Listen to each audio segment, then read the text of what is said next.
So welcome everybody to episode 2 of the Two Roads Leadership live stream. I'm here today with Mr. Oliver Chang, who is our Chief Operations Officer. I think you came here in 2014, Oliver, right? That's right, yeah. So about 6 years and seems like 6 days, I'm sure. So the focus of this series is talking to our government contracting peers about how to do government contracting and how to be better at it. And so we're focused today on operations since Oliver is our operations officer. And so with that, we'll jump right in with both feet. So Oliver, it's been a while since I've seen you in person. How's everything going? Yeah, it feels like it's been 30 minutes almost. No, it's been going really good. Yes, joined in 2014, right after I got out of the Army. So came back to Fredericksburg, which has really been home for me for most of my life. But it's been a great 6 years. Really learned a lot, and certainly not the best ever at operations and program management, but we certainly try to do our best and do what we can for our customers every day. But it's been a great 6 years, incredible learning experience. And part of being in the business that we're in, as a small business, family-owned business, we really do everything.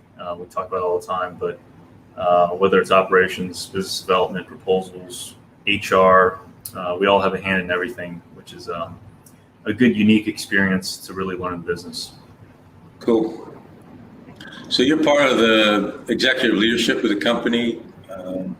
So you, with specific focus on operations. So how does your job differ from the CEOs or from the business development or many of the others? What's your work breakdown structure? Yeah, being that we're small, I do get involved and support in all those different areas, but primarily I engage on a day-to-day basis with our program managers, our employees, supervisors, make sure that they're doing the right thing for the government customers, that they're staying engaged with them, especially right now, during COVID, when I would say all but, one or two of our contracts are really on site. We're almost entirely still virtual. Staying engaged with our customers is even more important than before. We just had several conversations with a couple of our programs where trying to maintain that perception that, hey, we are there, because when you can't see the people that you're working with and you can't touch them and walk down and see them in their queue, if they take a 15 or 20 minute coffee break, or they have a crying kid in the background, and they're not responding to emails right away, there might be that perception of, hey, they're not doing what they're supposed to be doing, when really they are. So maintaining that communication is even more important right now, when we're not able to see, touch, and feel each other on a day-to-day basis. So being overly communicative, and just being realistic. Hey, I've got something coming up, nothing I can do about it. I'm going to be offline for a little while. Communicating that to our customers, making sure that they know what to expect, that we're still there for them, we're still doing our jobs, we're completely effective, but certainly some different perspectives and some challenges with the remote work going on. Yeah, so I see all the internet or the email traffic coming across my desk, coming in from the customers, coming in from the team. Because you're primarily our face to both of those in the operations perspective, visiting the teams, visiting the customers. I see accolades coming across my desk all the time about the great work you're doing and the great work the company's doing. Could you offer some advice on how do you keep those relationships going so strong between the team, who's our employee team, but also the customer team? Any secrets you have? Yeah, so I think for the employee engagement side, that's been really an ownership level down. You, Brittany, our CEO, making sure that, hey, we're taking care of them, and that started really when this whole pandemic hit, and it started with sending them care packages, masks, wherever they need, so that we can help them take care of themselves and their family, and they can focus on their jobs and still be able to do that. So I think that's a big part of it, is making sure that our employees are taken care of, that they know that we're here for them. A lot of the questions coming out of them is, hey, as things open back up, I still have concerns about going back to work, right? What can we do about that? And we did an employee survey probably about a month ago, and it was really split, where we had about half our employees saying, yeah, I'm good to go back, and the other half saying, I'm absolutely not good to go back. But it's been really encouraging because, from the government side, they have a perspective of, hey, as we open back up, we're going to be accommodating to people who have concerns about this, because everybody's in the same boat. Everybody's facing the same challenges. Whether you're a government employee or a contractor, you still have the same challenges getting childcare for your children right now, because stuff isn't open yet. So all that's still going on. From a customer engagement perspective, we're obviously not able to go on site and see our clients as we normally would, the way we're used to. But at the end of the day, we're here to help them solve problems. We're all working towards the same mission to accomplish their goals, complete their missions, implement the systems that they're trying to implement. So being there for them and really solving their problems. And it comes down to flexibility, I think, and being able to work with them. So we have several contracts where, we've worked with our cores and our contracting officers to modify contracts to really get them what they need. We're completely open to that. And a lot of it is facilitating that dialogue. Hey, this is what I need. How can you help me do this? And we'll facilitate something between contracting officer and just really make sure that, hey, if you're paying for a service from us, if you're paying for us to come in and help you, that you're actually getting what you need to accomplish your mission. Yeah, you reminded me of something that's probably not unique to us, but certainly something that we're very focused on is Alicia's handwritten notes. Our chairwoman handwrites notes to all of our employees at birthdays and anniversaries and their children as well. So I think we do have a pretty strong team with a pretty strong culture. And so thanks for sharing that with us. Yeah, and it really is. I mean, it's a lot of these little things that that make a big impact. It's pretty incredible to see that, but it doesn't take a whole lot from us to do things like that. It certainly takes some time and some thought, but I think the impact that it has on our employees and the culture is just you can't really put a value on it. Mm-hmm. So when I did see you 30 minutes ago, I talked to you about an operation success story. Anything that pops to mind about something that went really well, or even if you want to share something that went really bad when it shouldn't have? Talk to us a little bit about that. Some of the successes and some of the scars. Yeah. So one thing popped to mind. It was I think it ultimately turned into a success, but this whole thing around CPARs, right? Mm-hmm. So we got a CPARs rating for a contract, which was it certainly wasn't bad, but it was not as good as what we were hoping to achieve, especially for the work that we thought we were doing on the program and some of the satisfaction of the core. We got it. Like I said, it wasn't a bad CPAR, but it wasn't at the level we wanted to see it. And so we opened up a dialogue with the contracting officer that issued it, and went back and forth a few times. And I worked with the program manager, and we came to the table and kind of had some mutual understanding of, hey, this is where we kind of rated ourselves and where we how we thought we performed the last year. And from there, really just opening the dialogue, talking with the government, and helping them see our perspective. We were able to get several satisfactories bumped up to exceptionals. I think 2 satisfactories bumped up to exceptionals, and a satisfactory bumped up to a good. And this kind of happened at the same time that we did some CPARs training that was put on by some former government officials who manage CPARs. But one of the lessons learned from that is manage it proactively. For everybody who's seeing this, GSA says do your self-assessments and then send them to the government at the end of each period of performance. So based on some lessons learned from that training, and then from this interaction, the success story, where we were able to get a CPARS upgraded. We're managing that a lot more proactively now. So our program managers are cataloging their success stories. They're capturing their metrics against the deliverables and the performance quality metrics for the contract, and making sure that at the end of each period of performance, we're actually sending out to go, hey, this is how we assess ourselves and the work that we did. Hopefully you agree with this. If you disagree, let's have a dialogue. Let's figure out, where we're not seeing eye to eye, so that we are getting the rating that we feel like we deserve, and that you're, seeing the contributions that we delivered across the program. Mm-hmm. Great. Talk to us a little bit about time management. I know you got infinite requirements and very finite time, both administrative, behind the scenes, and then out front with your customers and with your teams. How do you balance all that? Are we talking all professionally or? Personally and professionally, because I know you also have 4 children and a teenager in the house, your younger sister. Yeah, so I've got four kids, 4 biological kids, 8, 6, 4, and 1. And then I've got my sister who's a teenager, and she lives with us as well.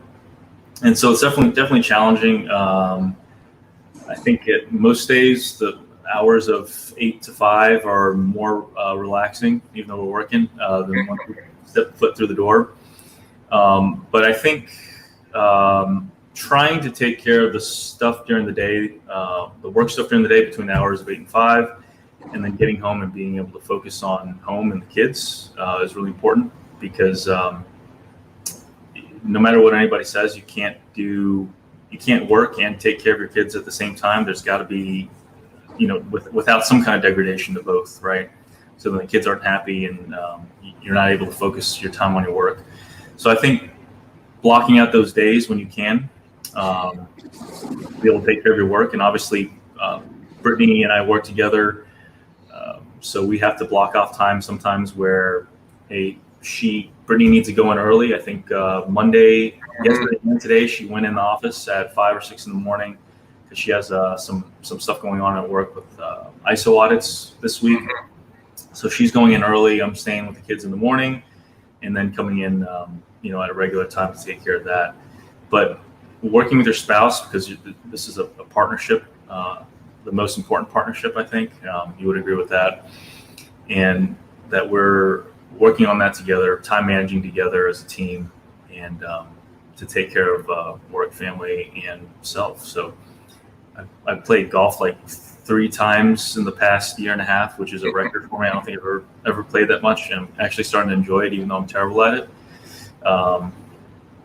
But yeah, it's really, trying to focus on work while I'm at work, trying to focus on the kids while I'm at home with the kids, and then making sure that I'm, devoting adequate time to both. And it's really not easy, especially now.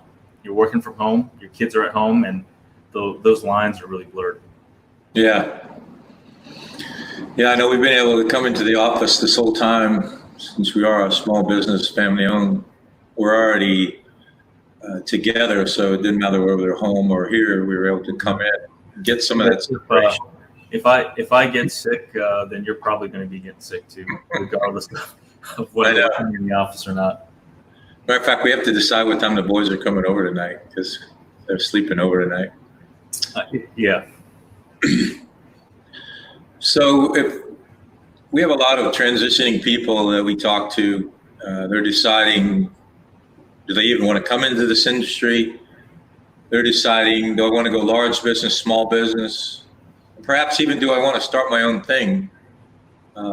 What insights would you have for those 3 options?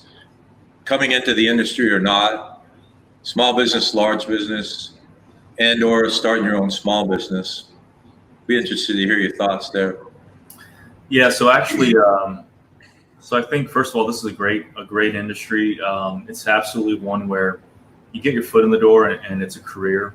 If you start at the age of 18, 20, 22, or you're coming right out of the military, it's the federal contracting industry is one where you can really get your foot in the door and build a career out of it, which and one that is relatively recession and pandemic proof, right? I think we've seen that in the last couple of months. So we actually just sent an offer letter to somebody today who's coming on as a junior analyst on one of our contracts. Has a little bit of federal contracting experience, but not a lot, but great personality, great background, some good work experience. It's an entry-level position. We actually just talked about this yesterday with him, and I told him, look, if you come into this business, you can build a career out of it. It's about what you make it. And if you come in with a great attitude, good personality, and you're helping clients solve their problems, you're going to go places. It's just a matter of getting a few years of work experience under your belt, and you'll be doing this. And in a few years, you'll be an intermediate person in your role, and then you'll be a senior person in your role, and you'll be very successful. And this is a guy who just moved back here to the DC area from California because his family members that he was working with were laid off due to COVID. Mm-hmm. So we've been very fortunate through this whole thing where our contracts aren't being cut significantly. We've had some impact, especially with some training that can't happen in person. So we have to find a way to do those virtually. But very, very fortunate on the whole to have pretty minimal impacts to the business and to our employees. So I think we've been very fortunate. To the other piece about large or small, I really think, so I spent my whole time in federal contracting with a small business here. So I can only offer that perspective. And I would say that this certainly isn't true of all small businesses or all large businesses. This isn't to speak badly about large businesses or anything, but I really like the flexibility that we have as a small business, whether it's in our price structure. When we bid on requirements, we can be very flexible on how we bid our price because our overhead is a lot lower than a large business's. We can also be very accommodating on what we offer the government and how we can work with them. If they want to change something in a contract, get 6 months or a year down the road and they realize, hey, what we're getting from you isn't exactly what we need. Maybe the statement of work wasn't exactly what we wanted. Let's work together and figure out how we can change it within the confines of FAR and what the contracting officer will allow to really get what we need. And I think that's been really rewarding to be able to do something like that and come in on the other side and have the client say, yeah, this is great. Really appreciate you, working with us. Sometimes there's that hesitancy to actually see us as a partner, somebody that they can trust and really work with, and to kind of break down those barriers and show that, hey, we're in this together. We're trying to achieve the same mission, the same goal. Has been a really rewarding experience. And I think a lot of large businesses are able to do that as well. But certainly from what I've seen with Flatter as a small business, we've been able to do that a lot. I'm glad you brought that up because you've reminded me of one of my operation success stories. And it's all about building that human-to-human relationship with your customer, because there is that natural hesitancy. The FAR, which is several thousand pages, and tell us how to do business with our customer and how our customer does business with us. But at the end of the day, it really boils down to that human-to-human relationship. And one of the things that we've done really well, and I know you're really good at this, is building a strong bond between yourself and your customers where they look at you as a true partner. It's so nice when that's clicking, and it's so not nice when it's not clicking. Mm-hmm. We had a particular customer we were working with. We came in as a dark horse in the race, not likely to win, did good in oral presentation, which we could talk about in another time, how to prepare for orals. It's a whole science unto itself. Mm-hmm. And we engaged with the program manager, the government program manager, in a very appropriate yet very intense relationship, helping him sort through his challenges, goals, and objectives and key results. And it was wonderful working there. ultimately he got promoted to senior executive and moved on. And there's kind of a leadership void there now, but I wouldn't have changed that for anything. We're still standing on firm ground, even with the leadership void there. I was talking to the acting program manager this morning for an hour. So we still have that closest of relationship there, but miss his leadership. So you read hundreds of resumes.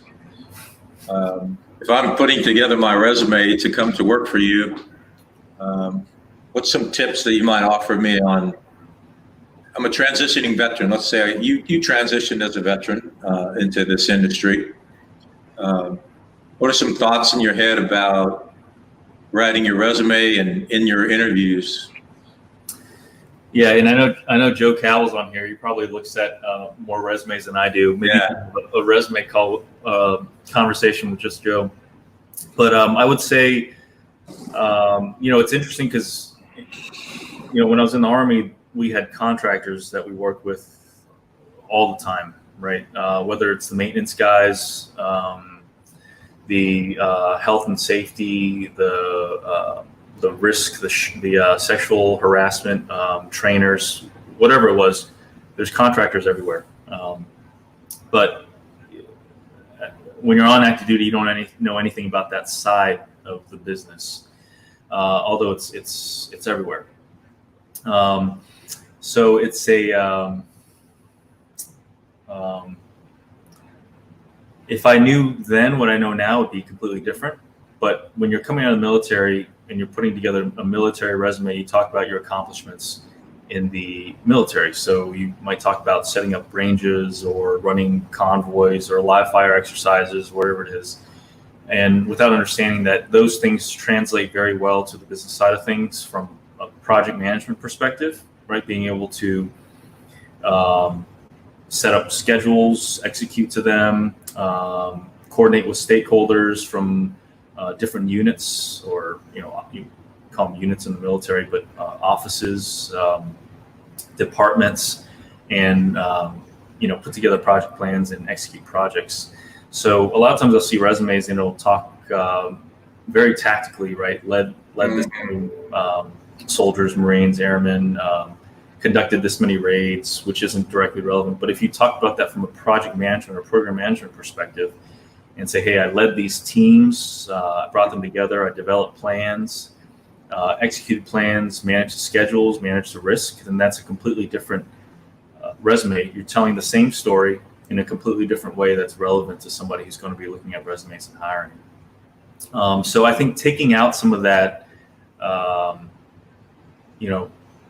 the military experience is excellent, right? It's always a good thing, but taking away some of that military jargon, that lingo, and putting it in a business perspective, I think helps, especially when you have recruiters who might not necessarily have a business background, to be able to see it more clearly and how that's applicable to project management. I'd also say a big thing we look for is how long people have spent at each of their jobs. I think in federal contracting, there's a demand for skilled labor. So a lot of times you have to overlook the fact that maybe somebody only spent 6 months at a position for the last 3 or 4 positions. And even if you see that, it could be that a contract ended for lack of funding, or they came on at the last 6 months when there are only 6 months left on the contract. So you have to dig in a little bit and find out, okay, why is this person jumping around from job to job? Maybe it wasn't that, they did that by choice. Maybe they had no choice in the matter. But if we do talk to some of these candidates and they say, yeah, I was here for 6 months, I didn't like it, and then moved on, and you see a pattern of that, that's typically a red flag. Yeah, it's a lot of work to hire somebody. There's certainly a recruitment cost to it. Getting them ramped up on the program, developing that trust between them and the client, and then to have that go away after 4 months, 6 months is just not a good use of resources and time. So I would say that's probably the second biggest thing I look for, is just how long they stay at a place, how reliable they are. You know, to really, for some of these people to really want to build a career with a company, rather than just looking for, hey, what's that next stone I can jump to get where I want to get in my career. Mm-hmm. So if I have a job or I'm transitioning out and I'm offered a job by somebody in your industry, what are some of the considerations I should take into account? I know salary's right there, but what are some other considerations that if you're looking at a potential opportunity that you should consider? Yeah, so really, that's a really good question. So I think salary is certainly the thing that's most obvious in everyone's mind, but there's other things, kind of quality of life type questions. So what's the commute, right? How far are you? And we look at that. Yeah. Mm-hmm. We know that the job is at Coast Guard headquarters, and this person's in Fredericksburg. It's probably not going to work out long term, just because it's a heck of a commute, right? So looking at that from a realistic perspective, even if the candidate says, "Yeah, I have no problem driving 2 hours every day. I'll do it. I have no problems." We have to make that determination on our side, right? Is that really something that is sustainable in the long term, where 6 months from now, they're going to find something that's 20 minutes from the house and they're going to jump ship. I think a big piece of it ultimately is the people that you're working with. So, what's the government leadership like? That's really important. What's the culture like in the organization? Are they looking at you as, task rabbits, where I'm going to just give you tasks and I expect you to crunch numbers and enter the numbers in the spreadsheet and then spit out the information out, and then I'll give you the next task? Or am I looking for you to really help me solve problems in a partnership that's collaborative? So that's a really good question. What's the relationship like with the government client? Mm-hmm. Who are you working with on a day-to-day basis? What are the challenges? Yeah, a couple of things that come to mind for me are, is it a real job, or is it, if I win the contract, I have the job? We see a lot of contingent offers out there, right? Yeah, and we try to be transparent about that, because we do a lot of recruiting for contingent positions, because that's what government RFPs require, right? I think the government's been burned enough in the past where people just submit random resumes that they find online, and they didn't require a letter of intent. And so we're seeing the effect of that, which is everything requires local intent. And you have some RFPs that require 5 or 10 resumes. So it's a lot of recruiting work on the front end, but we try to be transparent. Joe does a lot of recruiting for us, and he's very open about that. Hey, this is a contingent position. What happens is we'll bid you in our resume, and if we win, a month, 2 months, or 3 months from now, when we find out, then we'll send you an offer letter. Mm-hmm. But we try to have those discussions about salary beforehand, so we can bid a rate in the proposal that we can actually hire that person after we win. And then once we win, we'll send them an offer. And I think we've been pretty good about that. Yeah, another piece of it is, if it is an actual contract and it's not a contingency, how much room is on the front of it, right? Where are they in the base year or the option years? And yep. How many of those option years are out there? Yep. No, I would say if you're looking, if you're relatively new to this business, this industry, that's absolutely a question you have to ask every recruiting manager, is how much time is left on the contract. And we talk to a lot of people. Hey, why are you looking for a new job? And they'll say, well, hey, I just came on this position. The contract ends in 3 months, so I'm already looking for something different. Yeah, I know we had a resignation a few weeks ago for personal reasons, and there were only 3 or 4 months left on the contract. There's no way we were going to hire somebody to put that in there. That's just not part of our culture that we would do that. But people need to be mindful that others might just plug them in for that 3 years and hope for the best, or 3 months and hope for the best. Yep.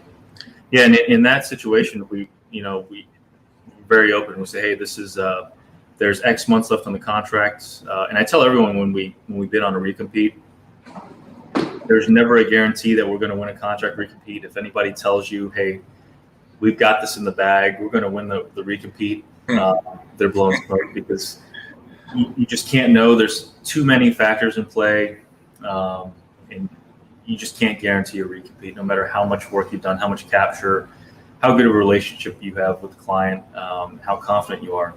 You can't guarantee that.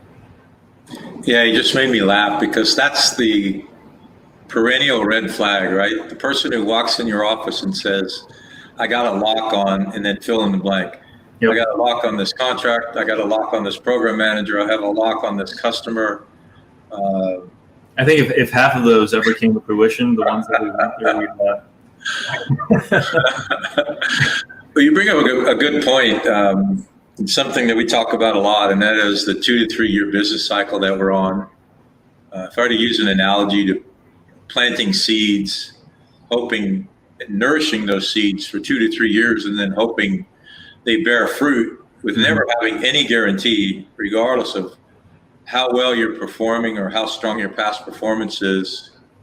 How do you manage that kind of environment, constantly planting seeds, hoping 2 to 3 years they'll bear some fruit? Yeah, I think that kind of goes to your earlier question of, people looking to start a business here. Yeah.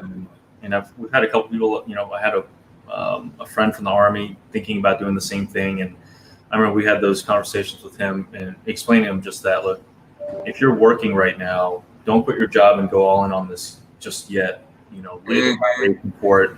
Do it on the weekends, do it on your off time. Make sure you don't have any conflict with what you're doing, because it'll take time to get revenue, right? From the time you open your business, and even from the time you submit a proposal. Something could be locked up in protest for 6 months or more. So I just say we try to be patient, and we try not to have this kind of woe is me perspective on things and say, why does this always happen to us? Because that's certainly not the case.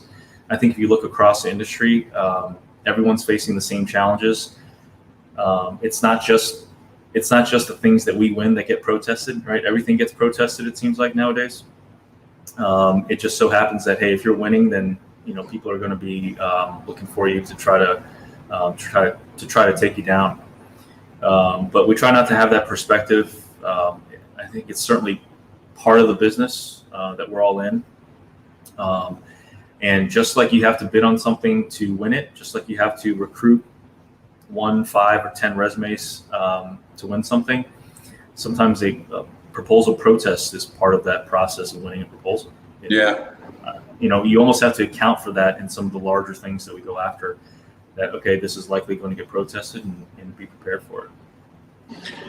Yeah, that's an interesting change in the market in the last several years. When we first came into this business 19 years ago, protesting was a rarity. And if you did, you went in with the notion that you may very well be punished, not directly, but indirectly. But now it seems almost like a de facto bridge, where if I'm the incumbent and I lose, it's a natural business decision now to protest, which only elongates the process even more. Yeah, and I've talked to some people who worked at a couple large businesses 10 years ago, and they said just that, hey, we had a policy back then, whenever then was, that we did not protest. It was not something we would do.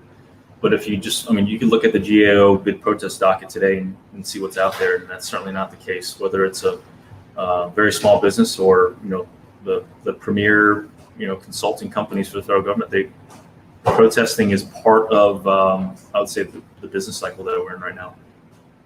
Yeah.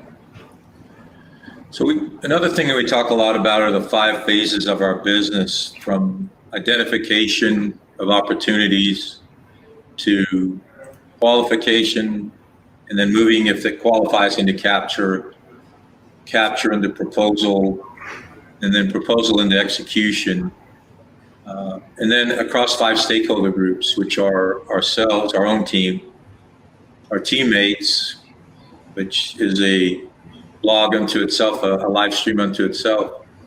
Our customers, obviously, we're delivering to our customers, the small business offices that we work with, if you are a small business, and then the contracting shops. Premier Operations Chair, which of those are most critical if I'm thinking about getting into this business? Oh, geez. Yeah, that's 10 things at once. I apologize. Well, so I guess from what I've seen, you know, a lot of the people that are starting companies, it typically starts with a relationship at either the client level, the government program manager, or the core, or you know, the end customer who's actually receiving the service. Usually they have a relationship there. Either they came out of that organization while they were on active duty or as a government employee. They have that relationship, and that's kind of what they're basing that, or that's the route that they're going for their first, you know, federal government contract, whether they're a prime or a sub. And usually that's the value proposition, right? When somebody comes to us and say, "Hey, we've got this on lock. Hey, I have the relationship. I know what they're looking for. I understand their pain points and their problems, and that's why I think I have a chance of helping you win this, whether as a sub or a prime." I think that's probably the piece that people look to most. But as we've seen over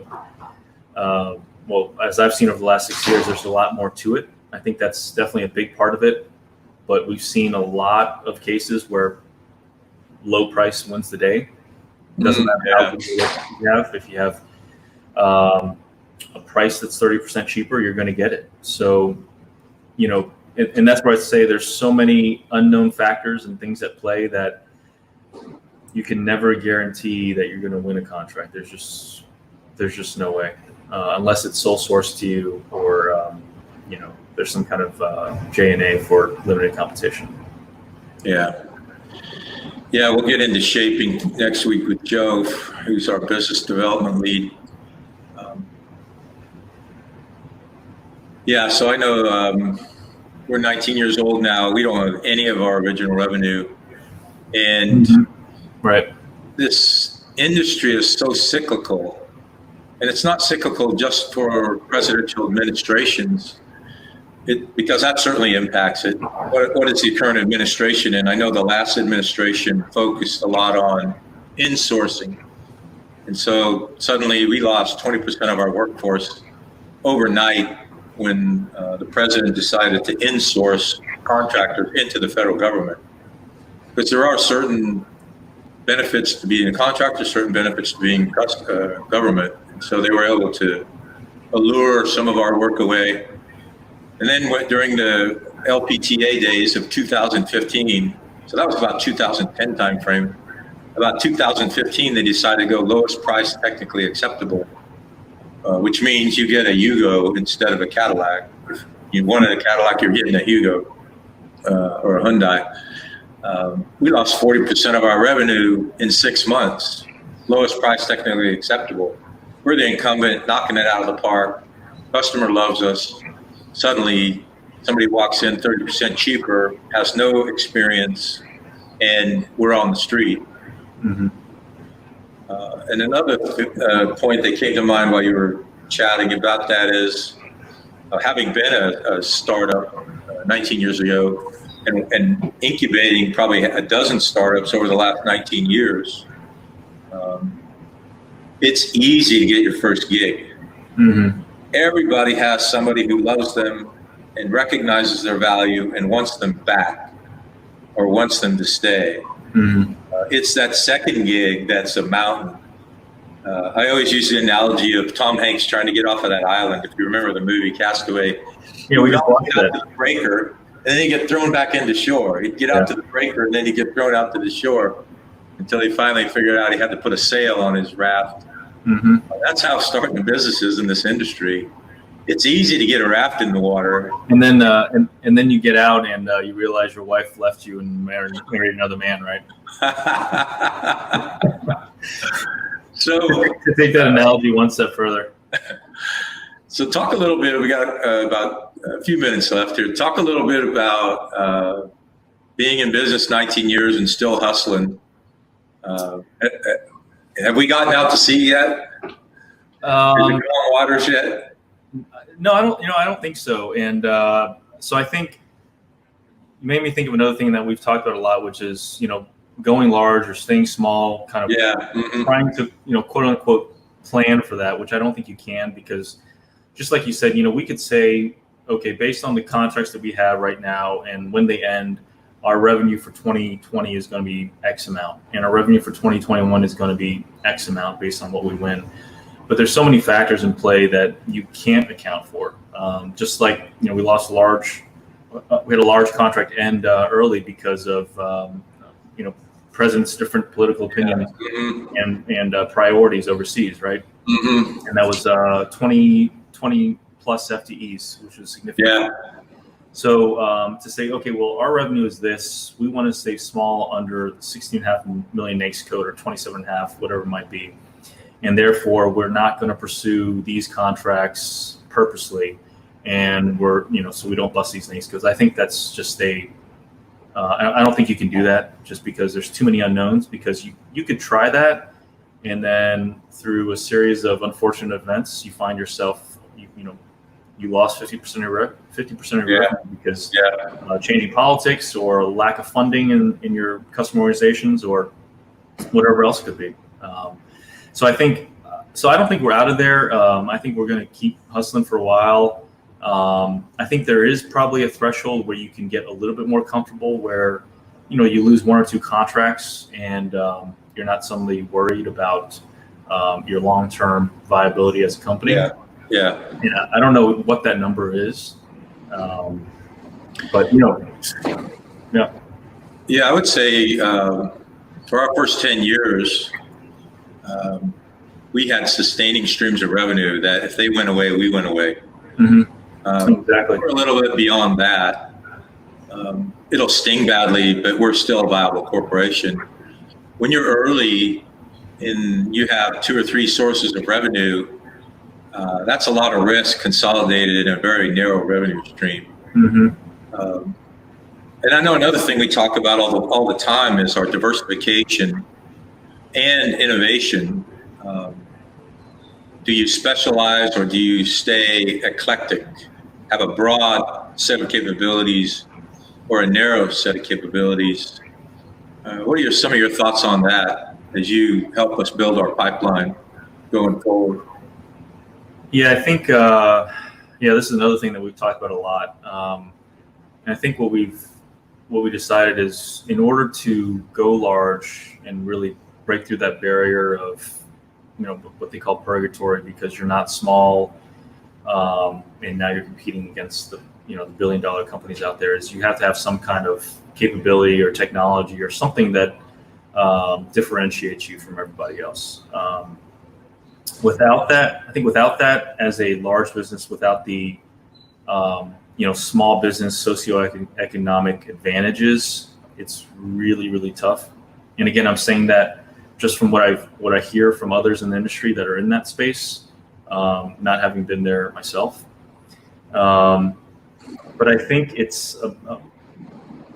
there's certainly enough work in the federal government where you could specialize on a very specific thing, and there's more than enough work in that area, whatever you choose, if it's your area of expertise, to sustain you and your company, as a small business. I think as you grow beyond that, you probably have to diversify, but just looking at us, it's more about relationships and partnering and capabilities and teammates than it is anything else, because ultimately the management structure, as a consulting company, as a program management company, it's about helping the government solve problems, whether that's in IT or education and training or counter IED training, engineering, whatever it is. You're doing the same fundamental things, which is program project management, helping them solve the problems and achieve their objectives. So I think we've shown that you could have a very eclectic portfolio of work, doing a lot of different things. You don't have to specify or specialize in one area unless that's what you want to do. But you can be fairly broad with a very wide capability set and still be very successful. Yeah, thanks. I know that's been our experience anyway, that we have a pretty eclectic skill set, and we've never really focused or specialized in any particular customer or any particular specialization. So we have a broad diversity in our customer base and a broad diversity in our support services that we're delivering. And it's carried us through a lot of hard times that we may not have otherwise survived if we were specialized in one area, like knowledge management, for example. That was a strong revenue stream for us several years ago. Not a singular revenue stream, but if we had ever made it a singular revenue stream, here we are in 2020, and when's the last time you heard that word spoken, those two words spoken together, knowledge management? It's moved on, just like other things that are popular now and will fade away over time. So last question, I'll throw a grenade into the room. Apologize beforehand. So we hear a lot of talk about diversity, inclusion, and belonging now. And it's something very near and dear to my heart. You know my family. You know your family. What do those three words mean to you as not only a leader of a corporation with a diverse workforce and a diverse set of customer skills, but as a leader writ large in our nation? Yeah, so it's a very relevant question, I think. So I think, in order to be successful in the business that we're in, you have to be able to understand different perspectives and different challenges across cultures, ethnicities, whatever it might be. Because if you look at any group, any organization, whether it's our customers in the federal government, it's incredibly diverse, right? Federal government's incredibly diverse, whether you're looking at GS6s or SESs. If you look at the military, any component, any service, it's incredibly diverse. So understanding that our customer base is that way, and understanding that our workforce is also very diverse, all right? Nobody comes from the same backgrounds. Everybody has challenges that they face, regardless of what their skin color is. I don't think, being that I'm a Chinese American of Chinese ethnicity, I have certainly unique experiences, but you can't say that, I'm privileged or unprivileged because of my skin color. And I would say that I haven't faced, challenges because of, my skin color. But it's interesting because I have young kids who are half Chinese and quarter Puerto Rican, so we call them Puerto Ricans, and they don't even understand, what it is, because it's taking over the news. If you watch news, if you pull up any news site, that's all they talk about. Talk about race, like it's the biggest thing. But if you just talk to people in everyday life, it's a non-issue. I mean, I'm not exaggerating when I say that. Brittany was bringing this up the other day. Hey, this stuff in the news is crazy. What's happening in the country? And I said, we just took 4 days. We drove from Virginia through West Virginia into Kentucky, stayed at campsites, all these different places, ate at all these restaurants. I was like, did you have a single negative interaction that entire time? Right? No, absolutely not. And you got me, who's Chinese, my sister's Chinese, my kids who can't really tell what they are, and my wife who's Hispanic. And I can say that day after day after day, right? Just living our lives, the people that we interact with, our circles in the stores and our local communities, I don't have any negative interactions. Quick story, I went to a campground on Friday. We just started, RV traveling, and we get there, we're there 30 minutes, and my kids are bouncing on this big trampoline thing, and they bonk heads with my second son bonks heads with another kid, and he splits his eye open right here, completely split open. It's bleeding like crazy. And I'm like, oh, he's going to have to get stitches. And we drove our RV. It's a big 32-foot Class A, and we have 7 people. It's hooked up. The awning's out. There's no way we can, unhook everything and make it to the urgent care in 45 minutes because they close at 8 p.m. And so the dad of the other kid came over and said, hey, is he okay? I said, no, he's going to have to get stitches. I was like, it's pretty bad. He's like, I was like, do you have a vehicle? Do you drive a car? He goes, yeah. So you want to take my car? Right. So never knew the guy, just met him. And here he is. He gives me his keys to a 2019 Honda Pilot. And I take it 20 miles down the road with my kid who's bleeding out down his face. I'm gone for about 2 or 3 hours.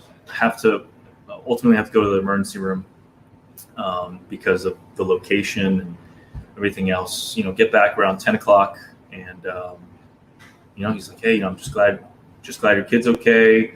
Glad we could help, right? But I think as you talk to people and you ask them what their interactions are on a personal basis, day to day, and you're not looking at what's in the news and the 0.001% of negative interactions, because you look at a country of 320 million people, there's bound to be negative interactions. It's just going to happen. But if you don't focus on that and you think about, okay, what am I seeing in my local communities? What am I seeing from people? It's experiences like that, like I just had. It's incredible experiences of people helping each other. No, thank you. Thanks for sharing that with us. Obviously, it's something that's on the nation's mind right now, and certainly on our minds as leaders of our company and leaders of our nation. So thanks for that. We're about out of time, so we're going to go ahead and wrap it up. I can't thank you enough for spending this time with us. I know your insights are going to be invaluable to broad stakeholder groups. People are thinking about coming into this business. People are thinking about starting this business, or even people who are trying to get better at doing what they're doing already in this business. So thanks for your time, and thanks for your leadership. No, thank you. Thanks for growing that beautiful family of yours. Next week, as you've mentioned a couple of times, we're having Mr. Joe Cabell on here, who is our Chief Strategic Officer. He probably doesn't even know that yet. We haven't officially promoted either you or him. So we need to get that done. I drafted the press release yesterday. Just based on where we are in business and where we are in growth, we need to do a little bit of restructuring. It just makes sense to pull you two into the C-suite more firmly. So he's going to talk about business development, and from a lot of the same perspectives: business development, what it means to a small business, how he teams with large businesses, how he recruits, how he writes a proposal. So that'll be next week at the same time, same bat channel. So have a great day and have a great week. Thanks, Oliver. Thanks, Sheriff. Bye-bye.